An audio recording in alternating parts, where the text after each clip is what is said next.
Jose Mourinho knows how to treat a footballer, but Carlo Ancelloti knows how to treat a person. This heartfelt statement from Zlatan Ibrahimovic doesn't just highlight the striker's close relationship with the Italian coach, but also highlights an entire philosophy that's guided Ancelotti's journey to becoming one of the most decorated managers in European football. A philosophy that's built not on fear, intimidation, or false confidence, but one that's built around compassion, companionship, and a cool behavior. In his book, Quiet Leadership, Ancelloti compares this attitude to Marlon Brando's character in The Godfather. He talks about how, despite Corleone's quiet conduct, the Don still commands loyalty and respect from his subordinates. He doesn't need to yell or vent to be respected. His authority is felt, a kind of superiority that is implied but still very much understood. Ancelotti refers to this as an implicit form of power. A leadership style that doesn't require the boss to fiercely rule with an iron fist because their subordinates instinctively respect them. This reverence is afforded to a leader because they've achieved something that those around them recognize as great. In the context of top-flight football, this implicit respect is usually afforded to a manager at the very beginning of their tenure, during what Ancelotti refers to as the honeymoon period. Because the manager has a track record of success and triumph, players immediately hold them in high regard. However, as the honeymoon period comes to an end, the manager's cabinet of trophies begins to be regarded with less and less importance. The players instead begin to ask, okay, but what can you do for me? What can you do for the team? To avoid losing that implicit respect from the dressing room, to keep the team on his side constantly in order to better manage them, Ancelotti befriends his players. One of Ancelotti's key managerial priorities when he joins a new club is to build close relationships with the footballers. How he goes about doing this is by taking an interest in their lives outside of the game. When remembering on his time working under Ancelotti at Chelsea, John Terry recalled how when it came to his training sessions, it wasn't shocking to him that they were exceptional. By the time he joined Chelsea, Ancelotti had already proven that he could manage big clubs sufficiently. What separated Ancelotti from other renowned managers was how he took an interest in the players as people, asking about their families, caring about their off-field lives, and genuinely treating the players like human beings, regardless of whether they win or lose on the pitch. This, John Terry stated, is why players love and respect him. It's why he's able to calmly manage a team and still produce results. He doesn't need to approach management like a dictatorship. He doesn't need to be authoritative to the players to incentivize them to work harder, because the squad view him as someone more than just a manager. As a friend, they instinctively aim to perform well to not let him down. This isn't to say that Ancelotti is always and absolutely composed. He, by his own admission, occasionally loses his temper, but because these instances are so few and far between, they leave an intense impression on the players. Because he isn't a manager who is always serious or angered, these flashes of genuine rage are taken more seriously by the team. Nevertheless, Ancelotti makes sure not to remain in this anger. He returns to his usual calm demeanor shortly after letting his frustrations out,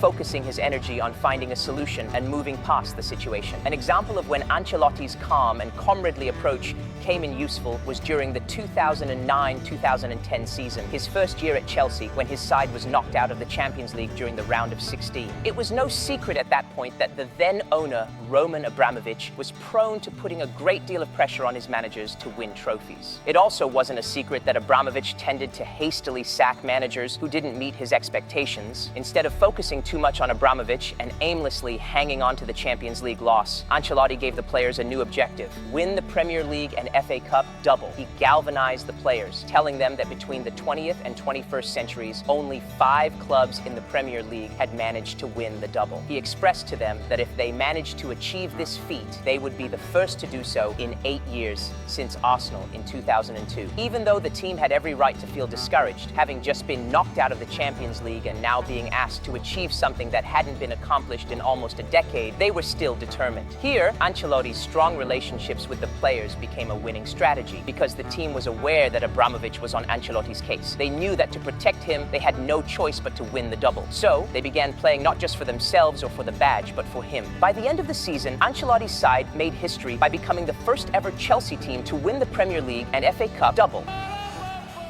No matter what team Ancelotti finds himself coaching, his ideal is that the club operates as a family, a work environment where the owner, manager, staff, and players all have friendly relations with one another, an atmosphere where everyone at the club is working towards one goal without clouds of discomfort dimming the focus. In a global sport like football, where teams are made up of players from all around the world, this can be difficult. Naturally, players group themselves into linguistic and national cliques, only conversing with teammates with whom they share a mutual culture and language. On the other hand, players who don't have any many compatriots on the team may find themselves feeling completely isolated. To Ancelloti, this is a recipe for disaster. The players relating to him is one thing, but if they can't relate to one another, the idea of a familial atmosphere is out of the window. This lack of off-field harmony will reflect in the on-field performance of the team. To avoid this situation, Ancelloti makes it clear that he expects every player to learn the language of the country they're operating in. In doing this, the players can communicate clearly and, as a result, form genuine relationships with one another, as well as with the staff. Of course, simply telling the players to learn the language isn't enough if they don't possess the personal resolve to do so. And openly forcing them through directives and intimidation is in opposition to Ancelotti's philosophy of calm. To address this dilemma, Ancelloti utilizes little tricks to softly create scenarios where different players, who otherwise wouldn't socialize, have to interact. Scenarios where players from two different parts of the world have to share a language in order to talk with one another. One of these tricks is shifting the seating arrangement. In 2014, Toni Kroos had just joined Real Madrid from Bayern Munich, and Ancelloti initially sat him close to fellow German Sami Khedira during mealtimes. After some time had passed, Ancelloti began to sit Kroos closer to Spaniard Sergio Ramos in an attempt to build a stronger relationship between the two and in turn help Kroos become more comfortable speaking Spanish. He employs this same integration approach when it comes to training, softly splitting cliques up and mixing groups to further familiarize the players with one another. In Ancelotti's view, the quicker cliques are reduced, the faster group unity can be established. The more the players understand one another, the better they will function as a team. When Antonio Rudiger joined Los Blancos in 2022, he had only been at his new home a few hours before receiving a visit from Ancelloti. The manager came by to welcome him to Real Madrid and ended up having dinner with Rudiger and his family, where he stayed and chatted for around 2 hours before heading back home. Rudiger was quoted as saying that no coach had ever done anything like that for him and that he had never had this type of experience with a manager before. A few months prior to this, when Ancelloti and his Real Madrid team won La Liga in the 2021-2022 season, an image of Ancelloti seemingly smoking a cigar went viral. Ancelloti responded by saying, "No, I don't smoke cigars. It was only a photo I took with my friends, and yes, these players are my friends." These warm moments between him and the players prove how, even to this day, Ancelloti still utilizes his signature calm and friendly approach in management.